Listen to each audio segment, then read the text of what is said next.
The alarm screamed through every corridor of Research Station Theta 7. Daquan looked up from his data tablet, his dark eyes narrowing at the red lights flashing across the ceiling. He had been working in the xenobiology lab for 3 years, and he had never heard this particular alarm before. It was not the fire alarm. It was not the hull breach alarm. This was something different. Something worse. His communicator buzzed against his wrist. Yuna's voice came through, tight with tension. Day, get to the main hall. Now we have a situation.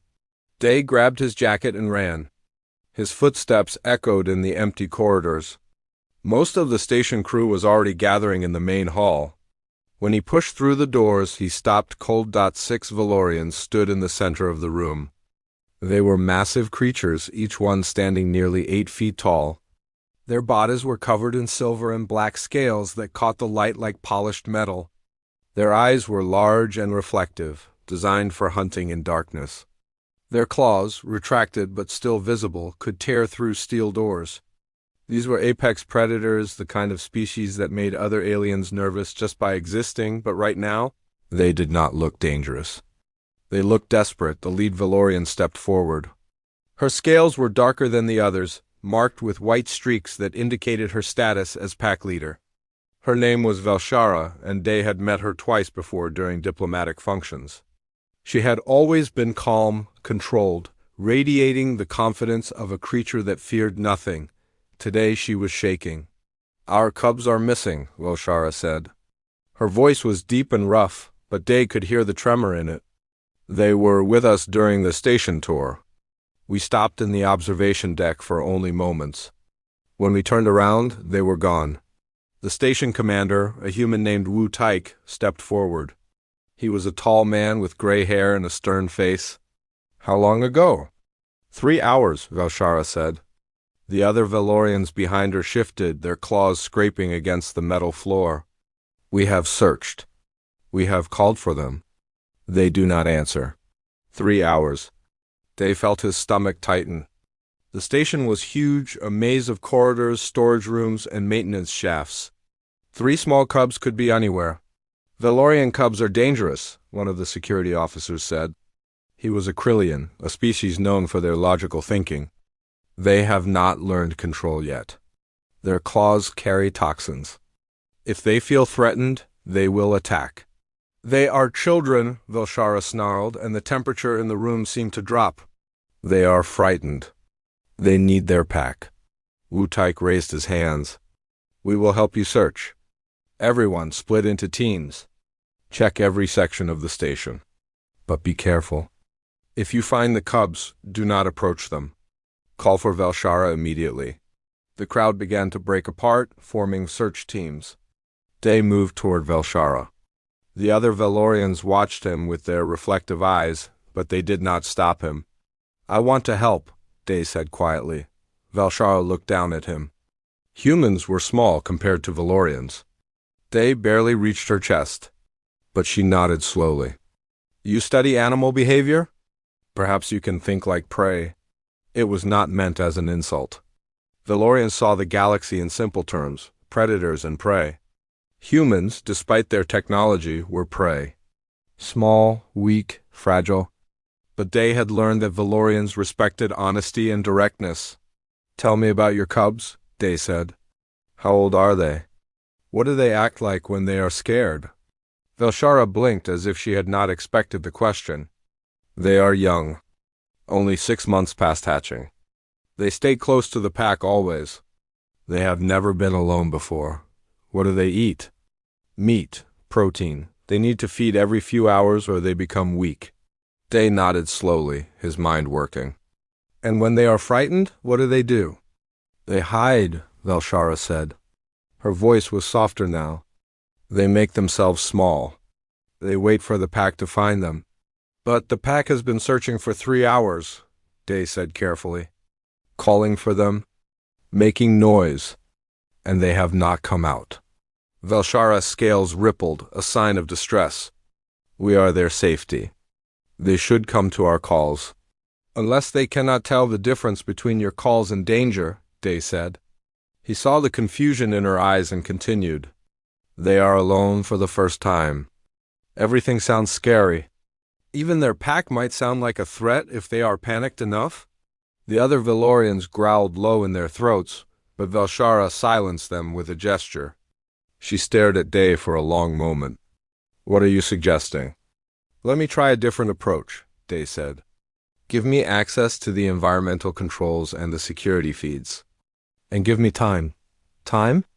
One of the other Valorians stepped forward, baring his teeth. "Our cubs are starving. They are alone. You want us to wait?" "I want you to trust me," Day said simply. He looked at Velshara, not at the angry male.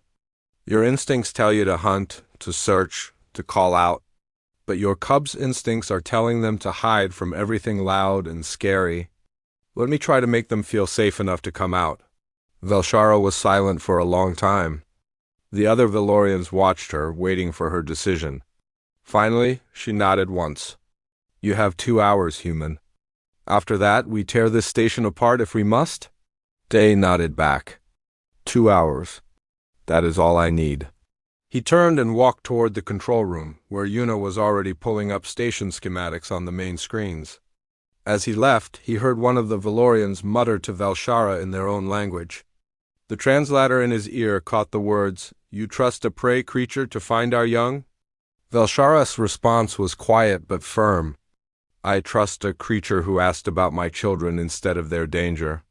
Day allowed himself a small smile as he entered the control room. 2 hours. He could work with that. Yuna had already pulled up the station map when Day entered the control room. The screens showed a complex web of corridors, rooms, and maintenance shafts. Red dots marked where the Valorian search teams were moving through the station. They were everywhere, searching with the efficiency of trained hunters. "They have covered 60% of the station already," Yuna said, pushing her black hair behind her ears. "But no sign of the cubs." Day leaned over the console, studying the map. "Show me the environmental sensors. Temperature, airflow, everything?" Yuna's fingers danced across the controls. New data appeared on the screens. Day studied it carefully, his eyes moving from section to section. Most of the station showed normal readings, but there, in the cargo bay area, something caught his attention. "There," he said, pointing. "The temperature is slightly higher in that section, and the airflow has been disrupted." "The cargo bay?" Yuna frowned. "The Valorians already searched there twice." "But they were looking with their eyes," Day said. "They were calling out, making noise, moving fast. The cubs are hiding from that." He straightened up. "I need you to do something for me. Lower the lighting in sections C through F, reduce it to emergency levels only. That will make it harder to search," Yuna said. "For the Valorians, yes, but not for the cubs. They see better in darkness. It will make them feel safer." Day was already heading for the door. "Also, reduce the ventilation noise in those sections. Make everything as quiet as possible." Yuna nodded, already working on the controls. "What are you going to do?" "Something the Valorians cannot," Day said. "I am going to wait." He went to his quarters first. The room was small but comfortable. Decorated with a few personal items from Earth, he grabbed his worn jacket, the one he wore almost every day. Then he took a blanket from his bed, soft and well-used. He held both items for a moment, making sure they carried his scent strongly. When he reached the cargo bay, he found it exactly as he expected. Dark, quiet, and empty. The Valorian search teams had moved on to other sections. The large room was filled with storage containers and equipment, creating dozens of hiding places. Perfect for small, frightened cubs, Day set down the blanket in the center of the open floor space. He placed his jacket next to it. Then he went to the supply lockers and found a portable heat lamp, the kind used for growing plants in the station's small garden. He set it up near the blanket, creating a small circle of warmth and dim light. His communicator buzzed. It was Wu-Taik. "Day, what are you doing?" "The security feed shows you sitting in an empty cargo bay." "Waiting," Day said simply. "The Valorians are getting more aggressive. They want to start cutting through walls to check inside the station's infrastructure." Wu-Taik's voice was strained. We are running out of time. Tell them I need 1 more hour, Day said. He sat down on the blanket, cross-legged, making himself as small and non-threatening as possible. Trust me, Commander. There was a long pause. Then Wu-Taik sighed. 1 hour. But if this does not work, I am pulling you out of there. Day turned off his communicator. He needed silence. He sat perfectly still, controlling his breathing. This was something he had learned years ago while studying Earth animals. Patience was a tool, just like any other. Most people could not sit still for more than a few minutes. Their minds wandered. Their bodies fidgeted. But Day had practiced this for years. 20 minutes passed. Nothing happened. 30 minutes. Day heard a sound in the distance. The Valorians were still searching, their heavy footsteps echoing through the station's walls. He hoped they would stay away from this section. 40 minutes. Day began to hum very softly. It was a melody his mother used to sing when he was young. Low and gentle, barely more than a vibration in his chest. He kept his eyes half closed, not looking around, not searching. Just existing in the space, calm and steady. 50 minutes. A small sound. Metal scraping against metal. Day did not move. He kept humming, kept breathing slowly. His eyes stayed fixed on the floor in front of him. Another sound. Closer this time. Claws clicking on metal. Not the heavy click of adult Valorian claws, but something smaller, lighter. Day wanted to look. Every instinct told him to turn his head, to see what was approaching. But he stayed still. He kept humming. A tiny growl came from somewhere behind the storage containers. It was high-pitched, almost like a bird's chirp. A baby sound trying to be fierce. Hello, Day said softly, not moving. You must be tired. And hungry. Silence. Then more clicking of claws. Whatever was out there was moving closer. Day slowly, very slowly, reached into his pocket. He pulled out a protein bar, the kind the station stored for emergency rations. He unwrapped it carefully, the sound of the wrapper unusually loud in the quiet room. The smell of processed meat and nutrients filled the air. He broke off a piece and set it on the floor in front of him. Then he placed the rest of the bar next to it. He returned his hands to his lap, empty and visible. More silence. Day kept humming, kept breathing. Then, from behind a container to his left, a small head appeared. The cub was tiny compared to adult Valorians. About the size of a large dog from Earth, covered in soft silver scales that had not yet hardened into armor. Its eyes were enormous, taking up most of its face, reflecting the dim light from the heat lamp like two small moons. It stared at Day. He stared back, not moving. The cub took one step forward. Then another. Its nose twitched, catching the scent of the food. It was thin, Day noticed. Too thin. 3 hours without food was a long time for a young predator. The cub approached the protein bar carefully, ready to run at any moment. It sniffed the food once, twice. Then it grabbed the piece Day had broken off and gulped it. Down in one bite. Day still did not move. The cub ate the rest of the bar, watching Day the entire time.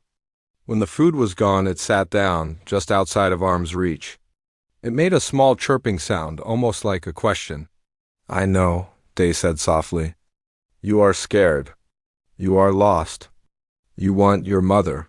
2 more heads appeared from behind different containers. The other cubs, drawn by the sound of their sibling eating. They were just as small, just as thin, just as frightened. Day reached slowly into his other pocket and pulled out 2 more protein bars.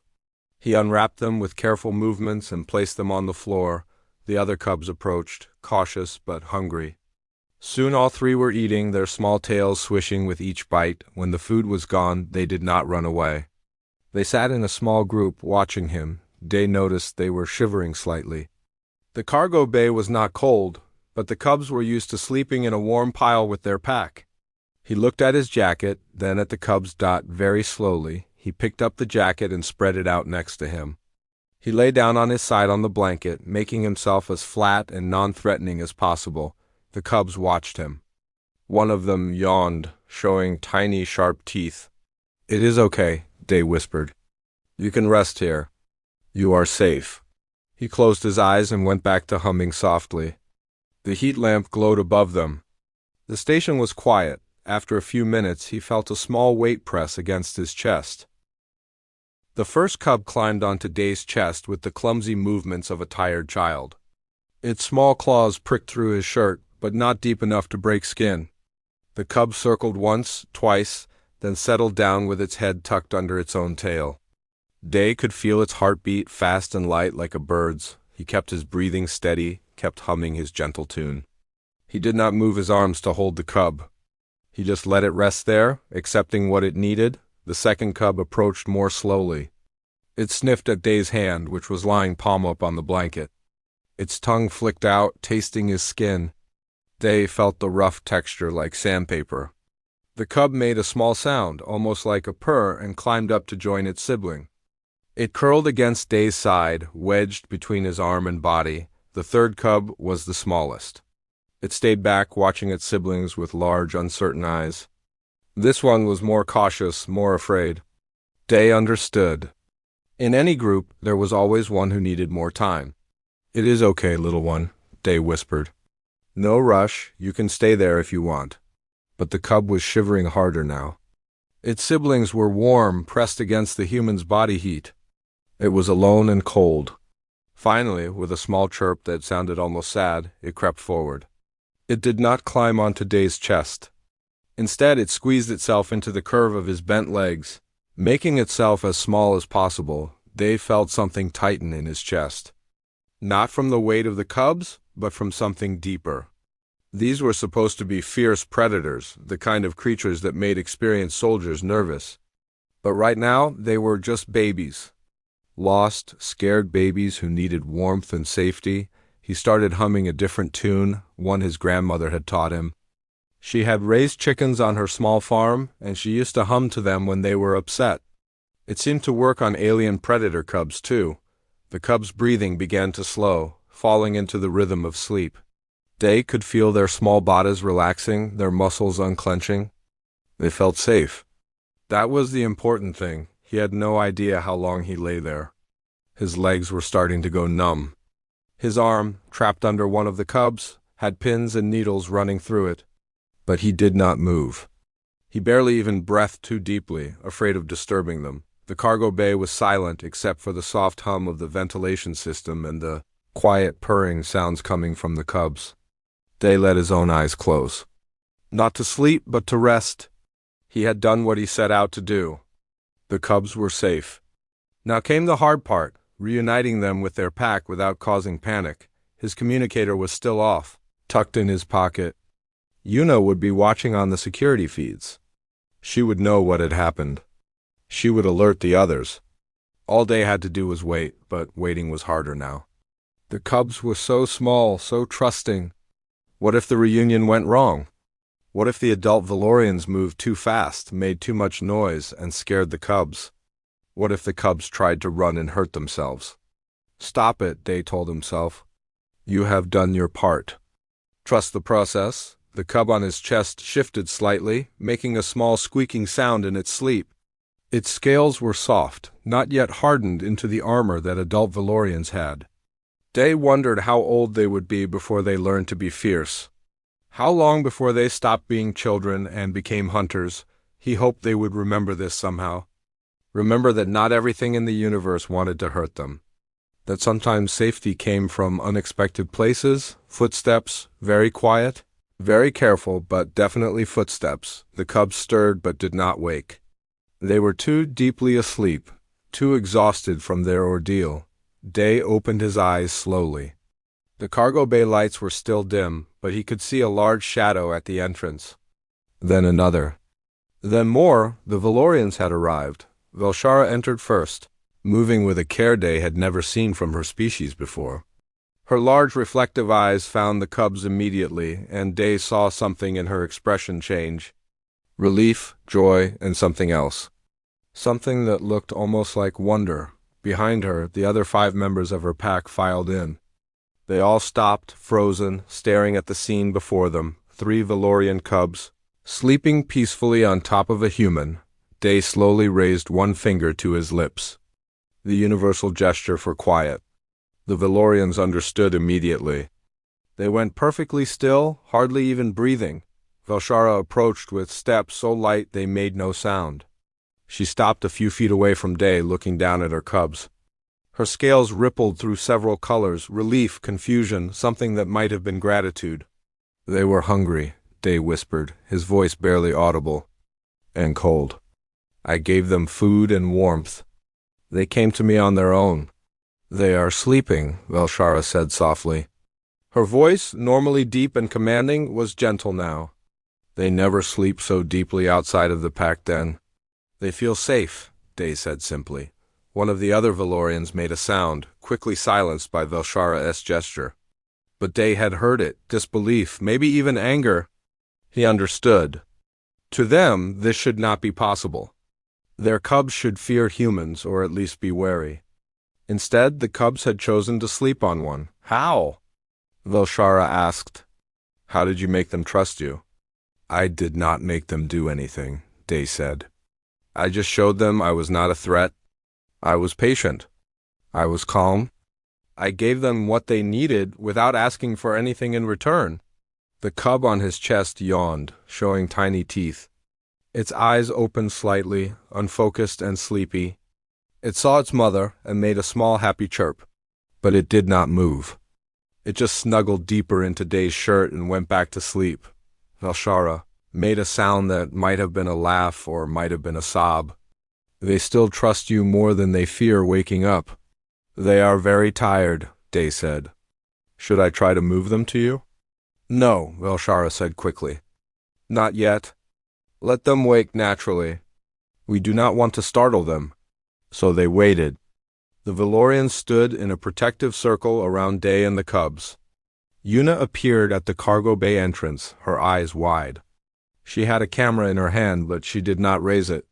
Some moments were too sacred to record. The smallest cub woke first. It lifted its head from the curve of Day's legs and blinked sleepily. It saw the adult Valorians and made a loud, happy chirping sound. The other cubs woke immediately, looking around. Day sat up slowly, careful not to drop them. The cubs climbed off him with reluctant movements, looking back at him even as they ran to their pack. Velshara gathered them close, touching each one with her snout, checking them for injuries. The other pack members crowded around, making low, rumbling sounds of relief and welcome. The cubs chirped and squeaked, telling their story in a language Day could not understand, but then something unexpected happened. The first cub, the brave one who had climbed onto Day's chest, broke away from the pack. It ran back to Day and rubbed its head against his hand, purring loudly. The cargo bay was absolutely silent. Every Valorian stared. The cub looked up at Day with its huge eyes and made a small sound. Then it turned and ran back to its mother. Velshara looked at Day for a long moment. Then she did something that made Yuna gasp. She lowered her head, the Valorian gesture of deep respect. You protected our young when we could not, she said. The pack will remember this. The news spread through the station like wildfire. Within an hour, everyone knew what had happened in the cargo bay. The security footage, despite Yuna's initial hesitation, had been shared with the station command. It was necessary for the official report. But once it was in the system, people talked. Day sat in the station's small cafeteria, drinking tea and trying to ignore the stares. Every few minutes, someone would walk past his table, glancing at him with expressions ranging from curiosity to disbelief. A few brave souls stopped to ask questions. Is it true the cubs just climbed on you? Asked a young engineer named Jay. His eyes were wide with excitement. They were tired and scared, Day said simply. I gave them a safe place to rest? But they are Valorians, Jay said, as if Day might have forgotten. My instructor at the academy told us that Valorian cubs are more dangerous than most adult predators. They have not learned control yet. They bite and claw on instinct. They are also children, Day said. Children need safety more than they need to be dangerous. Jay shook his head in wonder and walked away. Already messaging someone on his communicator. Yuna sat down across from Day with her own cup of coffee. She looked tired but excited. The Galactic News Network wants an interview. So, does the Interspecies Relations Committee? Commander Wu has been fielding calls for the past 2 hours. Tell them no, Day said. I already did, Yuna said with a small smile. But Day, do you understand what this means? No one has ever bonded with Valorian cubs before. There are xenobiologists who have studied them for decades without getting within 10 feet of a cub. I did not bond with them, Day said. I just made them feel safe for a little while. That is the same thing, Yuna said softly. She pulled out her tablet and turned it to face him. Look at this. The screen showed the security footage from the cargo bay. Day watched himself lying on the floor, the 3 cubs sleeping on his chest. He had not realized how small they looked, how vulnerable. The footage showed Velshara-S arrival, her reaction, the moment the cubs woke up. This part, Yuna said, forwarding to a specific moment. Watch this. It was the moment when the smallest cub ran back to Day, but Yuna had slowed it down, zoomed in. Day could see the cub's expression clearly now. It was not just gratitude. It was trust. Pure, complete trust. That cub chose you, Yuna said. Even with its whole pack right there, it came back to you first? Day felt that tightness in his chest again. He looked away from the screen. The Valorians are still here, Yuna continued. They were supposed to leave this morning, but Velshara requested an extended stay. She wants to speak with you again. About what? I do not know. But Day, the way she looked at you in that cargo bay, I have never seen a Valorian show that kind of respect to anyone outside their species. Before Day could respond, the cafeteria doors opened. The room went completely silent. Velshara entered, ducking her head to fit through the doorway. The 3 cubs followed her, staying close to their mother's legs. Behind them came 2 other adult Valorians from the pack. Every person in the cafeteria seemed to hold their breath. Valorians did not usually come to the communal areas. They preferred their own quarters. Away from the smaller species that made them uncomfortable, Velshara walked directly to Day's table. Her reflective eyes found his, and she inclined her head slightly. May we speak? Of course, Day said, standing up. He was very aware of how small he was compared to her. The top of his head barely reached her chest. In private, Velshara added, glancing around at all the watching faces. Yuna stood quickly. You can use conference room B, it is empty right now. They walked through the station in an unusual procession, Velshara in front, Day beside her, the cubs following, and the 2 other Valorians bringing up the rear.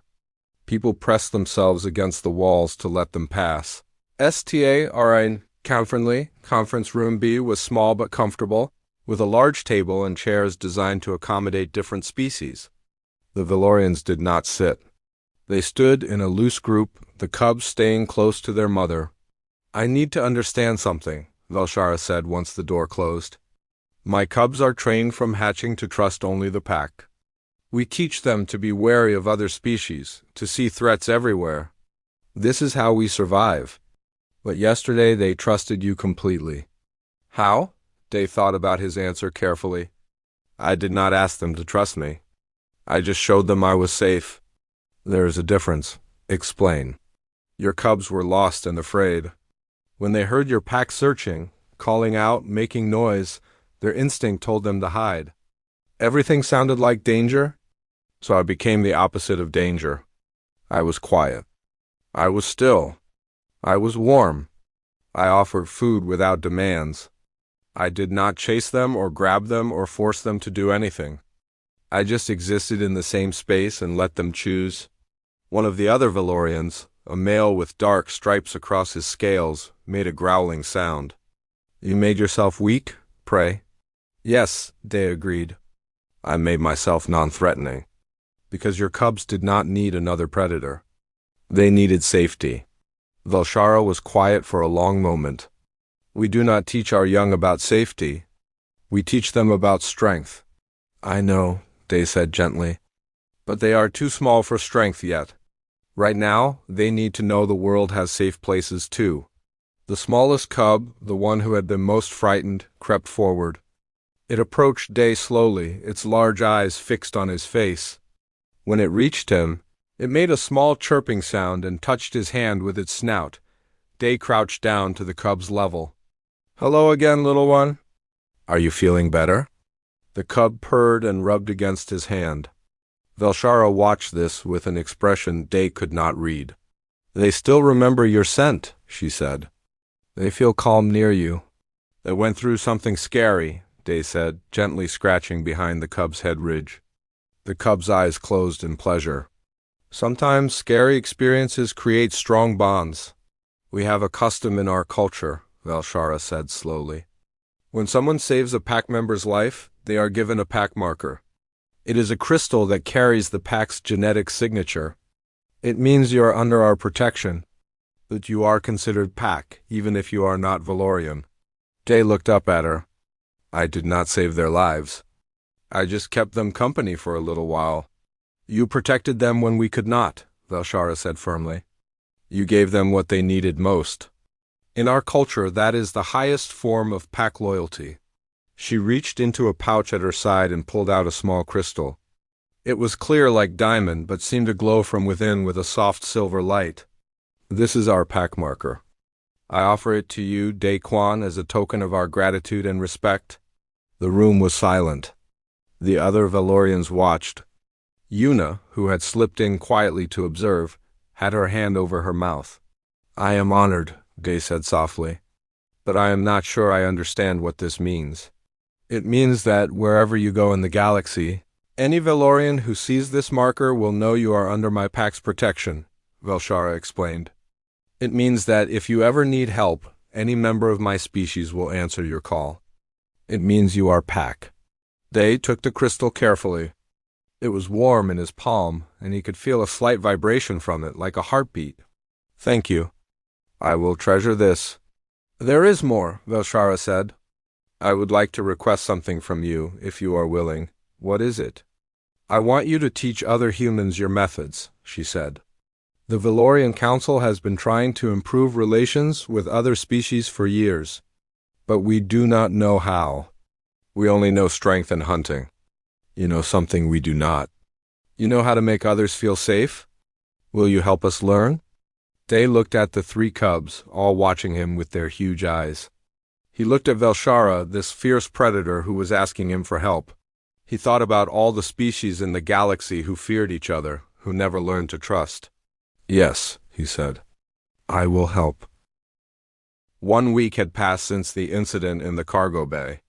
Life on Research Station Theta 7 had returned to normal, or at least as normal as it could be after such an event. But the effects of that day rippled outward far beyond the station's metal walls. Day stood in his quarters, holding the pack marker crystal up to the light. It still glowed with that soft silver light, pulsing gently like a living thing. He had researched Valorian pack markers after receiving it and learned that each one was unique, grown from the pack leader's own genetic material. It was not just a symbol. It was literally a piece of Velshara's own body, given freely, his communicator buzzed. It was Commander Wu Taik. Day, please come to the main hall. We have guests. Day arrived to find the hall filled with people. Not just station crew, but visitors. He recognized several species, Krillians with their logical minds, Thaxians with their 4 arms, even a few Zephrons who rarely left their homeworlds. At the center of the room stood Velshara and her entire pack, including the 3 cubs. But they were not alone. Behind them stood 5 more Valorians, ones Day had never seen before. These were older, their scales marked with patterns that indicated high status. Daquan, Velshara said formally when she saw him, I present to you the Valorian Council elders.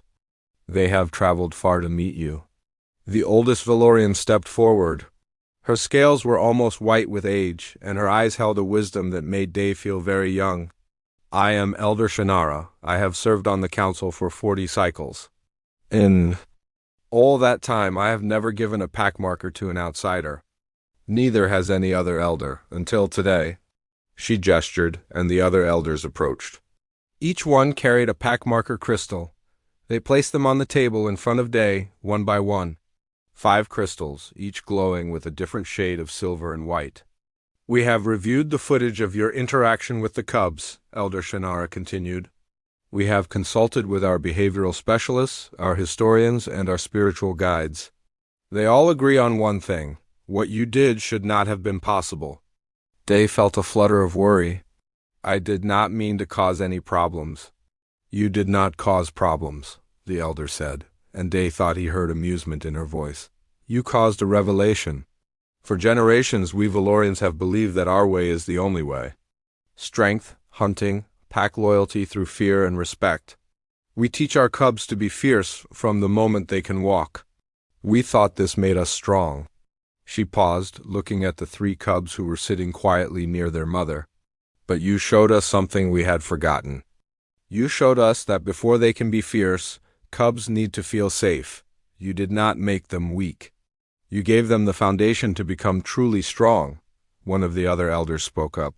We have contacted other packs across the Valorian worlds. We have asked them to review their training methods, to consider what we can learn from human approaches to child rearing. This is unprecedented in our history. Velshara's youngest cub, the small one who had been most afraid, suddenly broke away from the group. It trotted over to Day and chirped at him. Day crouched down and the cub immediately rubbed against his hand, purring. They still remember you, Velshara said softly. Every day they ask about you. They want to know when they can see you again. Elder Shannara watched this interaction carefully.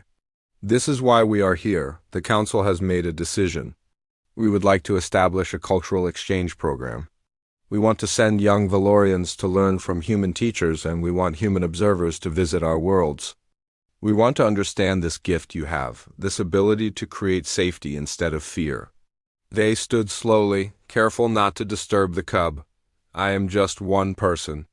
I do not represent all humans. No, agreed the elder. But you represent something important. You represent the possibility of change. You showed us that strength can come from gentleness, that protection does not always mean violence. This is knowledge worth sharing. Yuna stepped forward from where she had been recording the ceremony.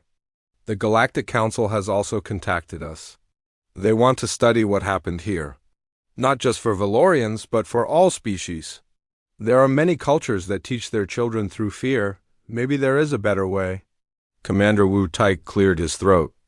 Day, you have been offered a position. The Interspecies Relations Committee wants you to be their chief advisor on child development and species integration. It comes with a significant promotion and the opportunity to travel throughout the galaxy. Day blinked. I am a xenobiologist. I study animals, not politics. You studied animals? Wu corrected. But what you did with those cubs was not science. It was empathy. It was understanding. And apparently the galaxy needs more of that. The small cub at Day's feet chirped again, looking up at him with those huge, trusting eyes. Day felt the weight of the pack markers on the table, each one representing a Valorian leader who had chosen to trust him. He thought about all the species. In the galaxy, all the children being raised to fear instead of to trust. If I accept, he said slowly, I have conditions. Name them, Elder Shannara said. First, this cannot just be about Valorians. Every species that wants to participate must be welcome. Second, we focus on the children, not the politics. And third, we remember that there is no one right way to raise young.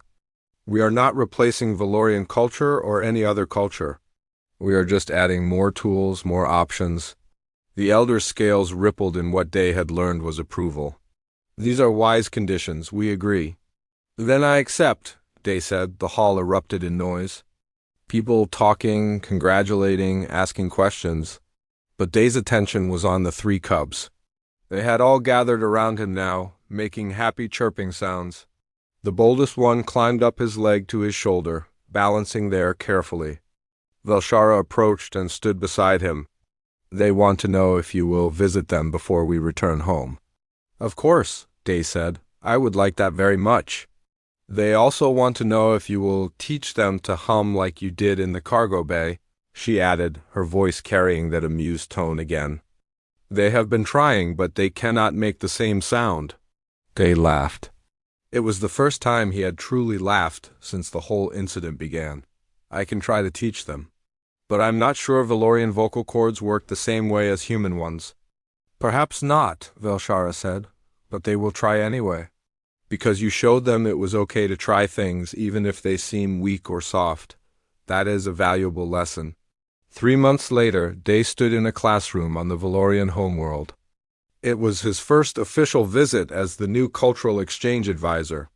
The room was filled with young Valorians, all watching him with curious, reflective eyes. "Today," he said in the translated language, "we are going to talk about empathy."